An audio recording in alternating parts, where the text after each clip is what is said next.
15장 50절로부터 58절 말씀을 중심으로 해서 십자가의 신앙으로 삽시다라는 제목으로 같이 은혜를 나누고자 합니다. 먼저 이렇게 부활절 아침에 모인 여러분 모두에게 부활하신 주님의 은혜가 넘치기를 축원합니다. 교회에는 여러 가지 절기가 있습니다. 제일 먼저 이제 그 해에 드리는 절기는 이 부활절이 있고요. 그 다음에 성령 강림절, 맥주감사절, 추수감사절, 그리고 마지막에 성탄절이지요. 자, 우리가 이렇게 매년 절기를 반복해서 지키는 이유가 있습니다. 그것은 한마디로 나를 구속하신 주님의 그 귀한 은혜를 결코 잊어서는 안 되기 때문에 그렇습니다.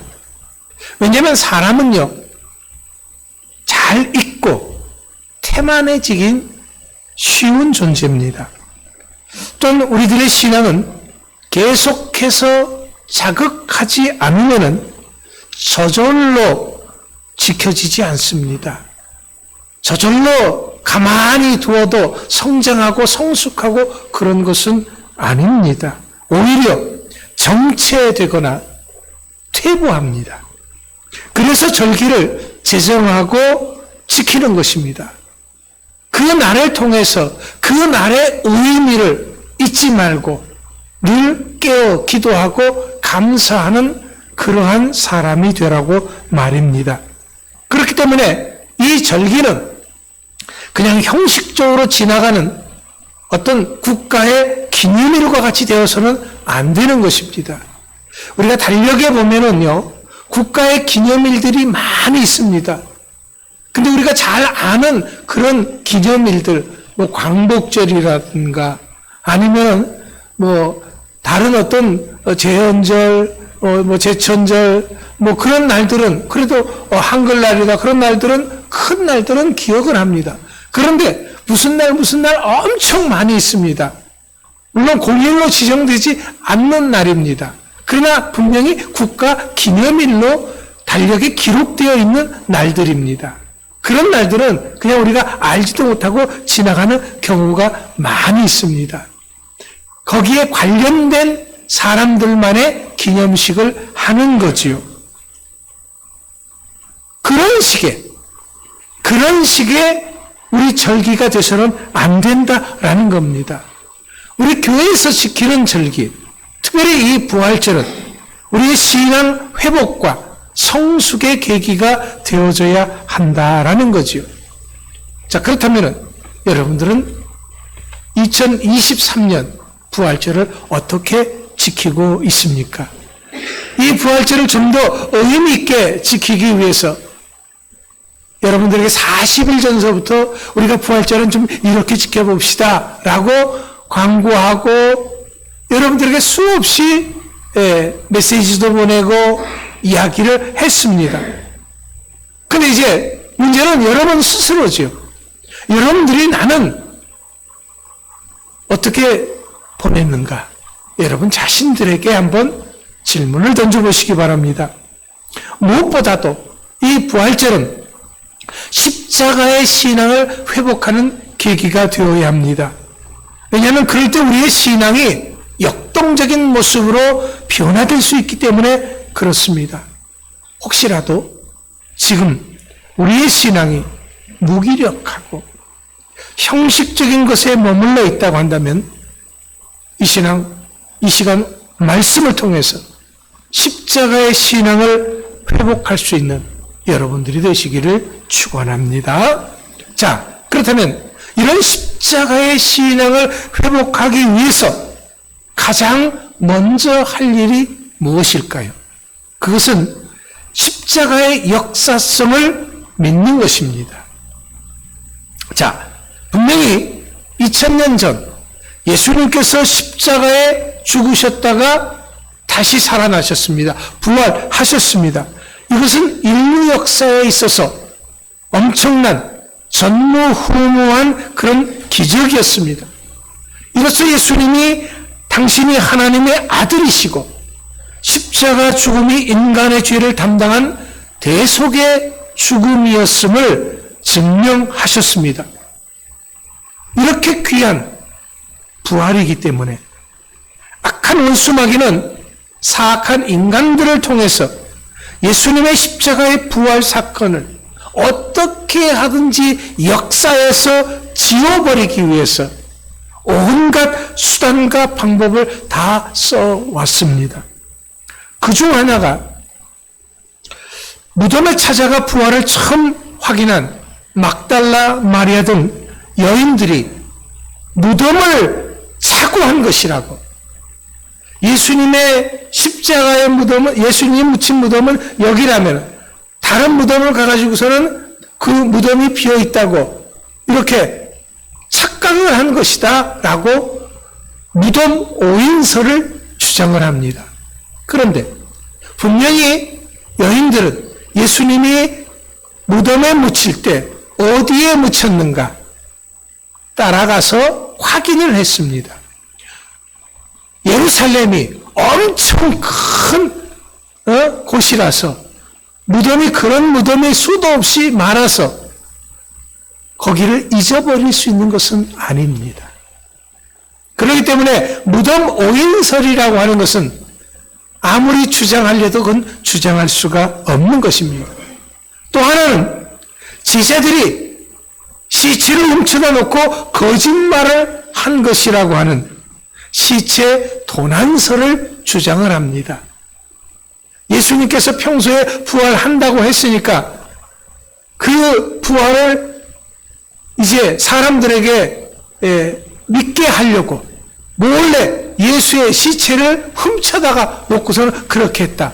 그런데 그게 말이 안 되는 것은 예수님의 십자가는 그 무덤은 큰 돌로 막고 인공을 했고 군인들이 지키고 있었다라는 거죠.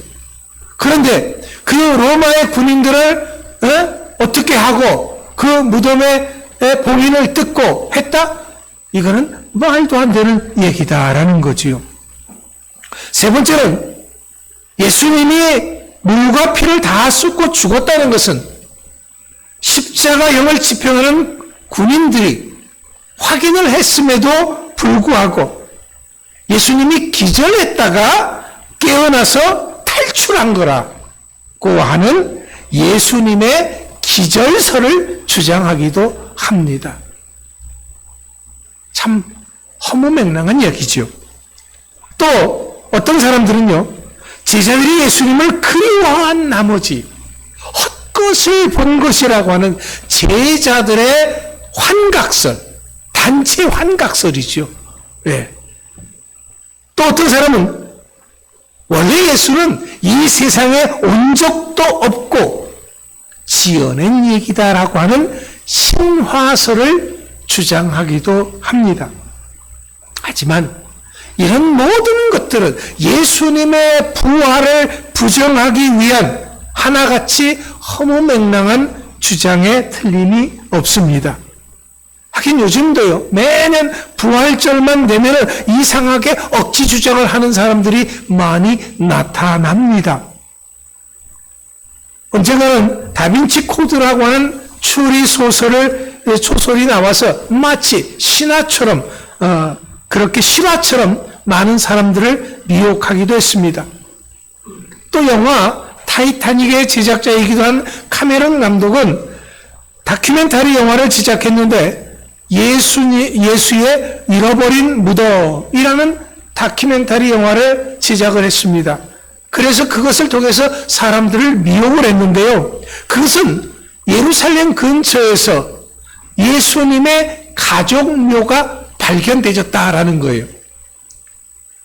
6월 하면은 예수, 마리아, 막달라 마리아, 요셉 이렇게 사람들의 이름이 적혀 있었다라는 거지요.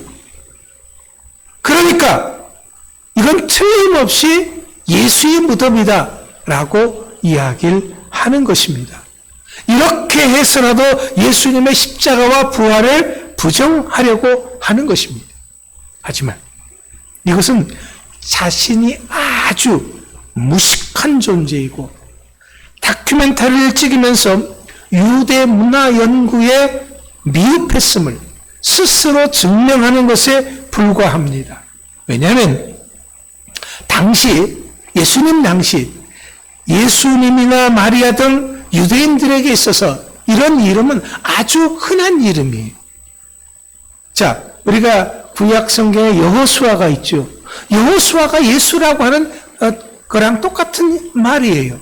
예수, 마리아, 이런 이름들은 흔한 이름이거든요. 자, 그래서 예수님을 부를 때는 그냥 예수라고 안 그랬죠. 어떤 예수라고 그랬어요? 어떤 예수라고 불렀어요?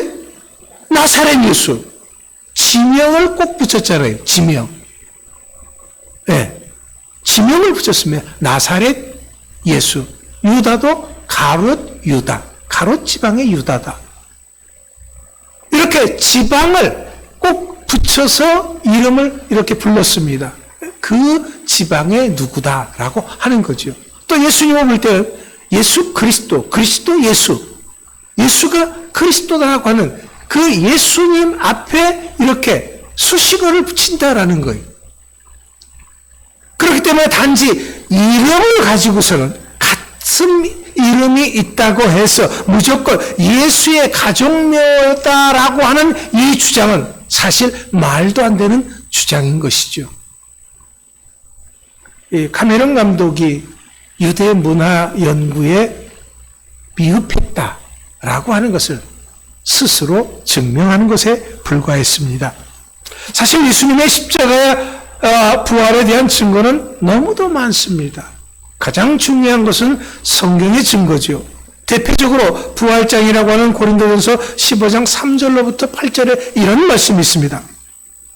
내가 받은 것을 먼저 너에게 전하였노니 이는 성경대로 그리스도께서 우리 죄를 위해서 죽으시고 장사 지낸 바 되셨다가 성경대로 사흘 만에 다시 살아나사 게바에게 보이시고 후에 12제자에게와 그 후에 500여 형제에게 일시에 보이셨나니 그 중에 지금까지 대다수는 살아있고 어떤 사람은 잠들었으며 그 후에 야고보에게 보이셨으며 그 후에 모든 사도에게와 맨 나중에 만삭되지 못하여 난 자 같은 내게도 보이셨느니라. 예수님이 갑자기 등장하시고 갑자기 십자가에 못 박혔다가 갑자기 부활하신 것이 아니다라는 거지요. 왜냐하면 구약 성경에 예언하신 그 말씀대로 십자가에 죽으셨다가 부활하셨다라는 것입니다. 이런 사실 때문에 예수님 자신도 십자가 지시기 전에 여러 차례 말씀을 하셨습니다. 더욱이 목격자들이 얼마나 많은지 모릅니다. 이 성경이 쓰여져 있을 그 당시에 예수님의 그 십자가에서 부활하신 모습을 목격한 사람들이 500여 형제다. 엄청난 많은 사람들이 그 외에도 많은 사람들이 봤다라는 거죠. 일시에 봤다라는 거예요. 그럼 일시에 환각에 빠졌습니까? 여기서 500여 명이라고 하는 것은 남자 장정들만을 얘기하는 겁니다. 그러니까 어린아이나 여자분들이나 나이 드신 분까지 다 합하면은 1,500명에서 2,000명이 넘는 거지요. 그런 많은 사람이 한꺼번에 예수님을 만났다라는 겁니다. 한꺼번에 사기를 쳤다는 얘기입니까? 아닌 거지요. 그러니까 수많은 목격자들이 있는데도 많은 사람들은 예수님의 부활을 부정하려고 하는 사람들은 이런 것을 부정한다라는 거예요. 하지만 성경 외에도 역사적 자료가 부지기수입니다. 부활을 믿는 사람들에게는 있으나 마나한 것이지만은 변증을 위해서는 꼭 필요한 것이죠. 이런 사료들을 역사학자의 관점에서 검토한 결과 십자가와 부활은 부인할 수 없는 역사적 사실임을 판명했습니다. 그 중에 하나가 영국의 옥스퍼드 대라고 하면은 굉장히 유명한 대학입니다. 거기에 저명한 교수인 토마스 아몰드라고 하는 역사학자가 있는데 그가 증언을 했습니다. 그런 역사학자로서 학자적 양심을 가지고 이렇게 고백합니다. 나는 수년 동안 예수 그리스도의 십자가의 죽음과 부활에 대해 자세히 살펴보았다. 다른 사람보다 나 자신을 위해서 확실한 답을 얻기 위한 노력이었다. 그 결과 기적의 사건인 예수의 십자가와 부활보다 더 완벽하게 증명할 수 있는 사실은 인류 역사상 없다는 것을 확인하게 되었다. 라고 말을 했습니다. 그렇습니다. 예수님의 십자가와 부활 사건만큼 사료가 많은 예는 찾아보기 힘들다라는 거지요. 무엇보다도 가장 드라마틱한 증거가 있습니다. 그것은 수많은 순교자들이 존재한다라는 거예요. 순교자는 예수님의 십자가와 부활을 부인할 수 없어서 목숨까지 바친 사람들입니다. 여러분, 거짓말 위에서 예수님이 부활했는데 이걸 거짓말로 만들기 위해서, 그 거짓을 위해서 수많은 사람들이 죽을 수 있겠느냐라는 거예요. 거짓말 때문에 십자가형을 당하고, 거짓말 때문에 사자밥이 되고, 거짓말 때문에 화형을 당하고, 거짓말 때문에 톱으로 켬을 당하고, 거짓말 때문에 목이 잘리고 할 수 있겠느냐라는 거죠. 거짓말 때문에 죽으면서 찬양을 할 수가 있겠느냐라는 겁니다. 예수님의 부활 이후 오늘날까지 수십만 명의 순교자가 나온 것으로 추정됩니다. 지금도 매년 수만 명의 순교자가 나온다고 합니다. 예수님의 승천 후 초대교회에서는 사도들을 물러누고 많은 그리스도인들이 부활을 증거하다가 순교했습니다. 예수님의 제자들 12제자가 있지요. 물론 가룟유다는 제외하고라도 뒤에 또 제자가 들어왔으니까 12제자입니다. 사도까지, 바울까지 하면 13명이죠. 자, 이들은 다 어떻게 순교했습니까? 딱 한 사람, 요한만 자연사했고요. 나머지 사람들은 다 한결같이 순교했습니다. 어떻게 그럴 수가 있겠느냐라는 거지요. 오죽하면 증인이라고 하는 말이 나중에는 순교자라고 하는 말이 되었습니다. 헬라어로 증인이란 말은 영어에서 순교자라고 하는 말로 바뀝니다. 그렇기 때문에 십자가의 신앙은 무엇보다도 이와 같은 역사의 진실을 믿는 신앙인 것입니다. 여러분, 우리는 이러한 십자가와 부활의 역사성을 믿어야 할 줄로 믿습니다. 또한 십자가의 신앙에 있어서 가장 중요한 핵심은 예수님의 임재의 현재성입니다. 자, 예수님의 십자가와 부활이 역사성을 믿는 것 중요합니다. 하지만 십자가에 죽었다가 부활하신 예수님이 오늘 우리와 함께 하신다고 하는 현재의 임재성을 믿는 것이 더 중요합니다. 단순하게 예수님의 십자가와 부활이 그 먼 옛날 2000년 전에 한 사건으로 끝난다고 한다면 오늘 나와는 아무 관계가 없는 거지요. 여러분, 예수님이 부활하신 후 승천하시면서 뭐라고 말씀하셨습니까? 마태복음 28장 20절에서 이렇게 고백했습니다. 볼지어다 내가 세상 끝날까지 너희와 항상 함께 있으리라. 이 말씀을 우리가 세상적으로 육신적으로만 생각하면 안 됩니다. 하늘로 올라가셨다고 하면서 어떻게 영원히 우리와 함께 있을 수 있습니까? 말이 안 되는 얘기죠. 하지만 이 말씀은 육신적 차원에서 하신 말씀이 결코 아닙니다. 예수님이 승천하신 후에 보내신 성령을 통해서 우리와 함께 해주시겠다 말씀하시는 것입니다. 그래서 요한복음 14장 18절 19절 보면은 예수님이 십자가 지시기 전날 밤에 이런 말씀을 하셨습니다. 내가 너희를 고아와 같이 버려두지 아니하고 너희에게로 오리라. 조금 있으면 세상은 나를 다시 보지 못할 것이로되 너희는 나를 보리니 이는 내가 살아있고 너희도 살아있겠음이라. 이 말씀은 재림을 의미하는 말씀이 아닙니다. 성령 강림을 통해서 예수님이 성도들과 언제 어디서나 함께 해주실 것을 말씀하신 약속인 것입니다. 그러니까 예수님은 지금도 살아 역사하시며 우리와 함께 해주신다라는 그러한 말씀인 것입니다.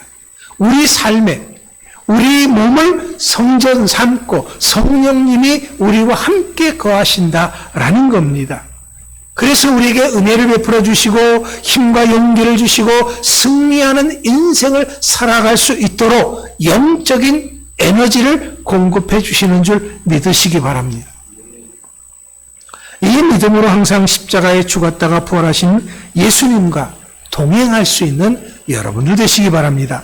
자, 이 같은 사실을 믿는 사람이 진정한 십자가의 신앙인입니다.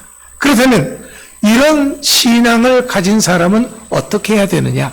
즉 예수님의 십자가와 부활의 역사성을 믿고 예수님의 십자가의 부활의 현재성을 믿는 사람은 어떤 신앙을 갖고 살아가야 되느냐라는 거죠. 무엇보다도 부활의 확신 가운데 사는 사람이 되어져야 합니다. 예수님이 죽음을 이기시고 부활하셨다. 우리도 예수님처럼 죽어도 천국이고 부활할 것이다. 부활하신 예수님이 나와 함께 하신다. 이런 믿음을 가지면 우리의 신앙이 보다도 확실해질 수 있습니다. 어떤 환경, 어떤 처지, 어떤 형편에서도 우리가 흔들리지 않고 믿음 가운데 설 수 있다라는 거죠. 여러분, 세상에서 가장 두려워하는 게 뭡니까? 죽음입니다. 이런 일이 있었습니다. 프랑스의 루이 14세라고 하는 왕이 있었는데요. 아주 절대 군주고 폭군이었습니다. 그런데 어느 날 점쟁이가 혹세무민한다고 하는 이야기를 듣게 됩니다. 그래서 끌어다가 그 앞에 끌어 앉혔습니다. 마음속으로 이런 놈은 살려두면 안 돼. 사형을 시키기로 작정을 하고 이제 그를 슬쩍 떠보는 질문을 하게 됩니다. 그래, 내가 많은 사람의 미래를 예언한다고 하던데 그러면 너 자신이 언제까지 살 수 있는지 한번 예언해보라. 그러니까요, 이 점쟁이가 상당히 지혜로운 점쟁이였습니다. 이렇게 말합니다.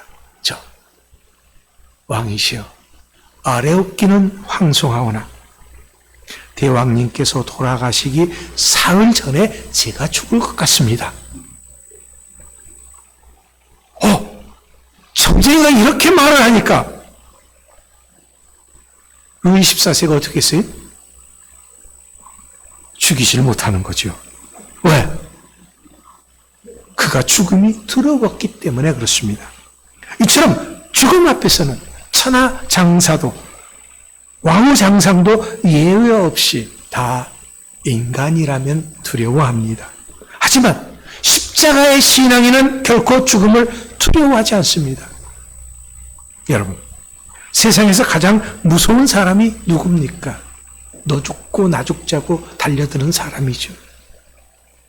깡패 중에 제일 무서운 깡패가 누굽니까? 덩치 좋고 운동 잘하고 하는 깡패입니까? 아니에요. 너 죽고 나 죽자라고 달려드는 깡패가 제일 무서운 거죠. 그런데 이보다 더 무서운 사람이 등장을 합니다. 누굽니까? 죽어도 산다고 하는 믿음을 가진 십자가의 신앙인인 거지요. 죽음이 두렵지 않으면요, 세상의 그 어느 것도 두렵지 않기 마련입니다. 자, 58절 상반절에서 바울은 우리들에게 이렇게 권면합니다. 그러므로 내 사랑하는 형제들아, 견실하며 흔들리지 말며. 그렇습니다. 이런 확신을 가진 사람은 항상 승리합니다. 이런 사람이 누굽니까? 여러분들이시기를 축원합니다. 자, 이렇게 십자가의 신앙을 가진 사람은 하나님의 나라와 영광을 위해서 헌신하는 삶을 사는 사람입니다. 현명한 사람은 미래를 위해 투자를 합니다. 우리는 미래의 천국과 부활이 있기 때문에 거룩한 투자를 하지요. 주님의 은혜에 감사해서 그러하기도 하지만 장차 주님 앞에 섰을 때 영광과 상급을 위해서 오늘 기꺼이 수고하는 것입니다. 자, 부활절 계란을 만들었습니다. 2달 동안 이게 한 200여 개를 만들었대요. 다른 교회에 주기 위해서. 그럼 200여 개를 만들기 위해서 손으로 뜨개질하면서 어떤 마음으로 뜨개질 했습니까? 했겠습니까? 불평하면서 했겠습니까? 아니죠. 감사하면서 했을 겁니다. 모르긴 몰라도 말이에요. 앞으로 주님 앞에 받을 그 영광과 상급을 바라보면서, 아니 그런 걸 바라보지 않더라도 주님의 나라를 위해서 십자가 지신 그 은혜에 감사하며 했을 것입니다. 그렇기 때문에 오늘 기꺼이 수고하고 헌신하는 것입니다. 그래서 바울은 힘줘 이렇게 강조합니다. 58절 하반절에서 항상 주일에 더욱 힘쓰는 자들이 되라. 이는 너희 수고가 주 안에서 헛되지 않은 줄 알미니라. 그렇습니다. 복음 증거를 위해서 수고하고 예수님의 사랑을 실천하기 위해서 하는 헌신은 결코 헛되지 않습니다. 하나도 헛된 것 없습니다. 단지 사람들은 몰라줄 수 있습니다. 하지만 우리 하나님은 우리의 모든 것을 다 보고 듣고 기억하고 계시는 분인 것을 믿으시기 바랍니다. 로마서 8장 17절 18절에 기록된 것과 마찬가지로 지금 우리가 수고하는 것과 비교할 수 없는 축복을 받게 될 줄로 믿습니다. 이 세상에서 축복을 받든지 그렇지 못하면요 천국에서 영원한 복락과 상급을 받게 될 줄로 믿습니다. 사랑하는 성도 여러분, 2023년 부활절을 통해서 이제는 우리가 이전의 내 신앙의 모습과 이후의 내 신앙의 모습은 분명한 차이가 있어야 할 줄로 믿습니다. 왜? 우리는 부활의 확실성을 믿고 또 우리는 그러기 까닭에 하나님 나라와 영광을 위해서 헌신하는 삶을 살기로 다짐했기 때문에 그렇습니다. 이제 사그라졌던 십자가의 신앙을 회복하고 다시금 뜨거운 신앙인으로 거듭날 수 있게 되기를 축원합니다. 날마다 부활의 확신을 가지고 주님과 동행하면서 이 세상을 이기고 승리해서 더욱 주의 일에 힘쓰는 헌신된 삶을 살기에 부족함이 없는 여러분 모두가 될 수 있기를 간절히 축원합니다. 기도하겠습니다.